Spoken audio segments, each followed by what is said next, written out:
Hello, everyone. Happy Wednesday. We are on chapter 15, titled The Crown of the Mysteries. Of course, Neville Goddard's The Power of Awareness. We are continuing. So, chapter 15. Let's get right into it. All right, here we go. Chapter 15, The Crown of the Mysteries. Let this wash over your ears, your eyes. Let's get the deeper meaning of what Neville is trying to say. The assumption of the wish fulfilled is the ship that carries you over the unknown seas to the fulfillment of your dreams. So our assumption of the wish fulfilled is the ship that carries you over the unknown seas to the fulfillment of your dreams. The assumption is everything. Realization is subconscious and effortless. Assume a virtue if you have it not. William Shakespeare. Just assume it. If you don't have it, just assume you do. Then you will have it.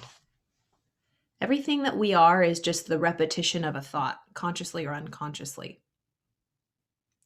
Act on the assumption that you already possess that which you sought. Blessed is she that believed, for there shall be a performance of those things which were told her from the Lord. Blessed is she that believed, for there shall be a performance of those things which were told her from the Lord. As the Immaculate Conception is the foundation of the Christian mysteries, so the Assumption is their crown.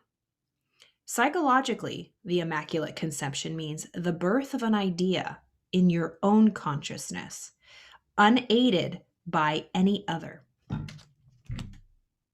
Follow me here. Open up your mind. This is so good. For instance, when you have a specific wish or hunger or longing, it is an immaculate conception in the sense that no physical person or thing plants it in your mind. It is self-conceived. Every man is the Mary of the Immaculate Conception, and birth to his idea must give. The Assumption is the crown of the mysteries because it is the highest use of consciousness. So follow me here. We're breaking this down. We're not looking at this logically. That biblical story of the Virgin Mary not having to, have intercourse to conceive. The Immaculate Conception. She did not need anything, any man, or anything out of her to create this baby. That's what this is saying. With us, the babies we have, the ideas, we don't need to be impregnated by something outside of us. It's conceived just by us. So, and we give birth to it. So remember this. Our subconscious, where our assumptions lie, our beliefs, where our heart gets involved, our emotions. This is the womb of creation, where the Lord is, the Savior, the kingdom of heaven, the womb of creation. That's in our mind. This is where we create, because once we get the idea and then we put it into our heart, once we get the idea, the thought seed, and it's planted into our fertile soil, we're going to give birth to it. As the Immaculate Conception is the foundation of the Christian mysteries, so the Assumption is their crown. Okay, so psychologically, the Immaculate Conception means the birth of an idea in your own consciousness, unaided by any other. Nobody can plant, nobody can fill you up or impregnate you. Man or woman, we're talking just about nature, seeds, planting. The seed impregnates the ground. Nobody can do it for you. You have to put it in your own heart. It's a party of one. If you don't feel it, if you don't believe it, you will never give birth to it. So the birth of an idea. So psychologically, the Immaculate Conception means the birth of an idea in your own consciousness. So really birthing it, right? It has to incubate. The gestation period. to conceive. It's there in the womb of creation, and then we give birth to it. We don't need anything outside of us to create. We're told that we do. There's that lie that we need something else to create, but we don't. For instance, when you have a specific wish or hunger or longing, it is an immaculate conception in the sense that no physical person or thing plants it in your mind. It's you, yourself, and you. You have these desires. I used to say, wow, where did these come from? They started like haunting me, like, oh my God, I have these big, huge desires and dreams. I wish I didn't. Man, I'm scared. We don't know where our dreams and desires come from. I believe, as of today, they come from God. Have you ever had an idea or had an epiphany or thought, you're like, wow, I don't know how I knew that, or wow, I don't know where that came from? It's that universal consciousness or the God consciousness that is always permeating, coming into us all the time. We can do whatever we want with it. So every person is the Mary. We are all Mary. We having immaculate conceptions, the births of ideas. The Assumption is the crown of the mysteries because it is the highest use of consciousness. When in imagination you assume the feeling of the wish fulfilled, you are mentally lifted up to a higher level. When you're in your imagination, because our higher faculties are up here in our conscious mind, we have control of our imagination. But when we assume the feeling of the wish fulfilled, when we plant it in our heart and get emotionally involved with it, we are mentally lifted up to a higher level. When through your persistence, this assumption becomes actual fact, you automatically find yourself on a higher level. That is, you have achieved your desire in your objective world. Your assumption guides all your conscious and subconscious movements toward its suggested end so inevitably that it actually dictates the events. Our assumptions, our rule book, our paradigms, all of our beliefs, our assumptions that we get emotionally involved with and we hold there in our heart, repeated over and over and over. Your assumption guides all your conscious and unconscious movements toward the suggested end so inevitably that it actually dictates the events. The drama of life is a psychological one. The drama of life is a psychological one, and the whole of it is written and produced by your assumptions. This is the printer. Whatever we're putting in here is what will be printed and create in our world. This is also another example is, I love to use the metaphor of a theater, a movie theater. This is the projector. This is the projection room where the tape is, where you put the DVD in. It's spinning and playing here. Whatever's playing here is going to show up on the screen of your outer world in your life. So if you want to change what's going on in your outer world, you got to change the tape, the film that's in the screen, aka what we're getting emotionally involved with. So the drama of life is a psychological one, and the whole of it is written and produced by your assumptions. Learn the art of assumption, for only in this way can you create your own happiness. Very short, very simple, but very big idea.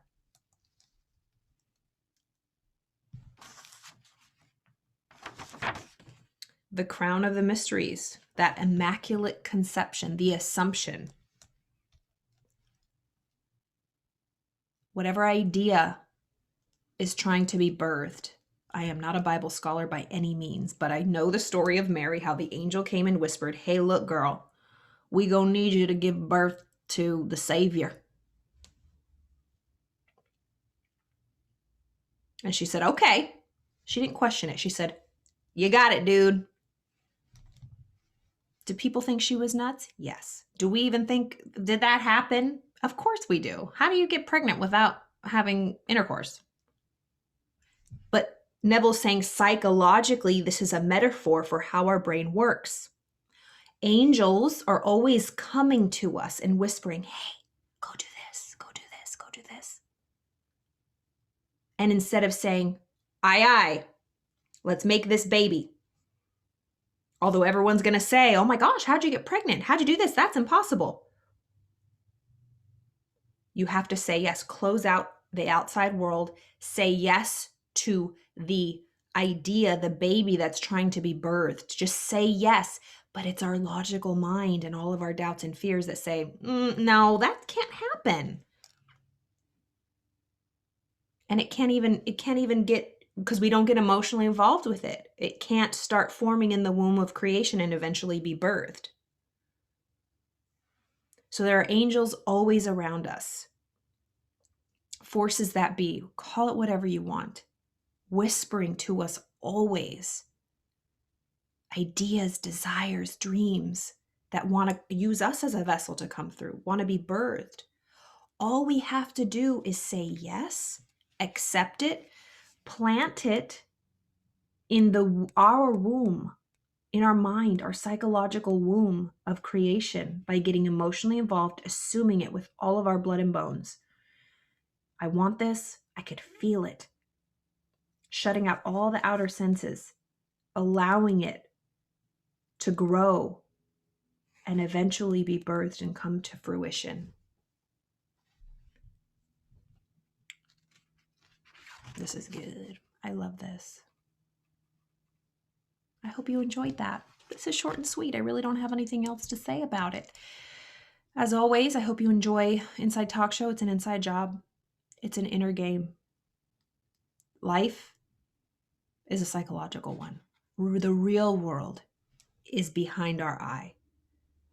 Then when we open it up, we just see the results of what has been going on. Remember, when I talked a lot yesterday, I was just, because this idea, right? I think of these things every day. I come to no conclusions. Every day I'm new. Every day I think about this new. Every day I get a new aha. So when I was talking about this whole idea of like the future comes first. So we must dwell in the future, in the present. When I say we must, I really want to change that. We are.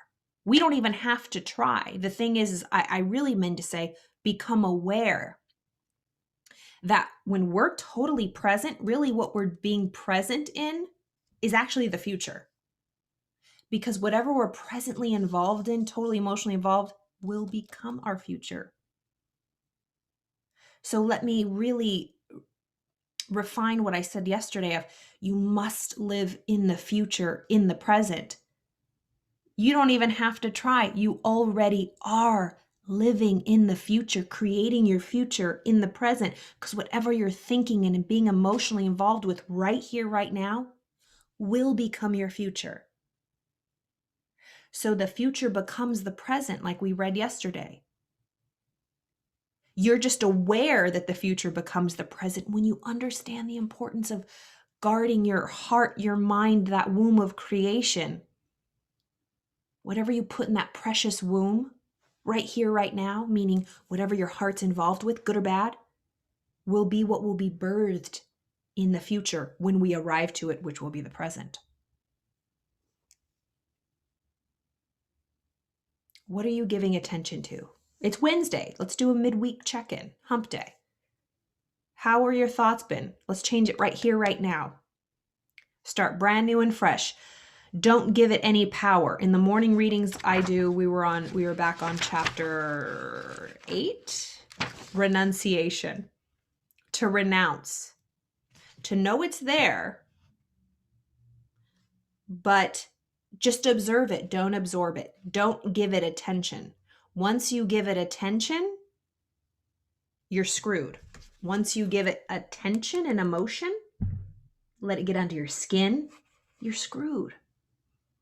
Only let what you want and what is good, not just for you, but for the world. We are all connected. You know at least 5 or 10 people in your life, probably thousands. How you are can affect them. Each one of those thousands knows 1,000 people. It is an intricate, connected system. We are like vehicles. Are you polluting? Are you running on green, environmentally sustainable fuel? Healthy, clean? Are you burning clean? Every thought has an energy. You're giving emissions, gas. Do you need a smog check?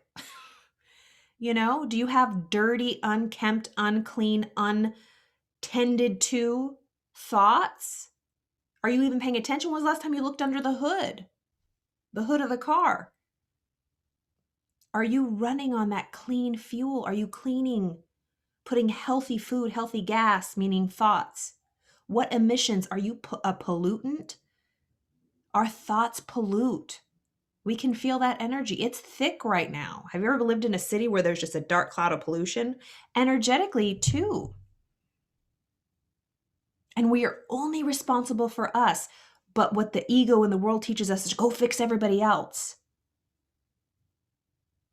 Like I said, I shared with you guys, I never read the Bible. I was always afraid of it. It was always used as a weapon when I was growing up from, unfortunately, other people. So I was freaked out. But actually, I started reading it as a 38-year-old woman now. It's a good book. It's a really good book. That's what they call it, the good book. Now that I'm reading it with more awareness. And just this morning, the little thing I read was like, I'm paraphrasing, but you can always see the speck in everyone else's eye, and you try to get it out. You're blind to your own big ass log in your eyeball. How about you work on getting that out first before you try to fix someone else? We think we're helping. All we can do is help. The best way we can help others and the world is to help ourselves, know ourselves, be at peace with ourselves, because then we're like a tree.